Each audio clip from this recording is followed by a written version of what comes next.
Ngeyel tidak mau minum obat TBC. Halo, ketemu lagi dengan saya Dr. Rudi Hartono.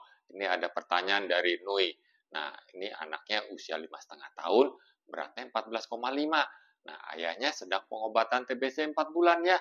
Nah, ini di ronsen paru-parunya TB aktif. Di tes mantuk positif 12 mm. Nah, panasnya lebih dari 15 hari. Nah, udah dicek kumannya negatif. Nah, ini masih ngeyel karena ngeyel tidak mau dikasih obat TBC karena tes kumannya negatif. Nah, komentar saya nih, pertama dari segi umur, nah ini umur dan berat badan, nah ini berat badannya kecil sekali ya. Nah, kalau 5,5 tahun idealnya itu 19, ini masih 14,5. Jadi kecil sekali. Memang tidak semua anak yang beratnya kurang pasti TBC, tapi ini kan ada gejala yang lain. Nah, ini yang penting kontak orang yang TBC. Nah, ayahnya ini kan pengobatan TBC 4 bulan. Nah, sayang ya tidak disebutkan apakah ayahnya dilakukan pemeriksaan TCM. Ini sangat penting sekali. Nah, kalau TCM-nya positif, kita tahu kumannya kebal atau enggak. Nah, kalau kebal, pengobatannya lain lagi. Nah, kemungkinan ini tidak dilakukan TCM atau TCM-nya positif dan kumannya tidak kebal, jadi pengobatannya biasa. Nah, kalau kita terinfeksi kuman TBC, ini ada 3 kemungkinan. Pertama, kita sehat, tidak sakit. Kedua, kita terinfeksi, tapi tidak sakit. Artinya kumannya ada di kita, tapi gejala-gejala yang lainnya nggak ada.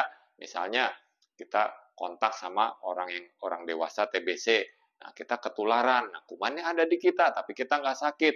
Atau kontak dan dilakukan tes mantuk positif, tapi kita tidak ada gejala yang lain. Artinya kita terinfeksi tapi tidak sakit. Nah, kalau kita terinfeksi, nah itu namanya kita terkena TB laten. Nah, kita harus mendapat pengobatan juga. Nah, jadi terapi pencegahan TBC. Nah, itu pengobatannya sama tapi durasinya singkat, 3 bulan aja. Nah, tapi kan ini ada gejala yang lain. Nah, tes mantuknya positif, ayahnya sedang pengobatan TBC, berat badannya kurang, di ronsen TB aktif. Nah, jadi dokternya sudah benar, ya, ini dikasih pengobatan TBC minimal 6 bulan. Nah, masih ngeyel nih, karena kumannya negatif. Kenapa? Nah, pada anak-anak, kuman TBC di parunya itu sedikit ya. Nah, kalau orang dewasa, kuman TBC-nya tuh banyak. Nah, orang dewasa aja kalau di tes dahak mau cari kumannya, sering negatif. Nah, padahal kumannya banyak. Tapi kalau pada anak-anak, apalagi pada anak-anak nih, kumannya sedikit, ya untuk positifnya lebih susah lagi. Nah, jadi saran saya ya ikutin terapi dari dokternya itu, perhatikan gizinya, perbanyak porsi makan, terutama protein hewani agar berat badannya membaik.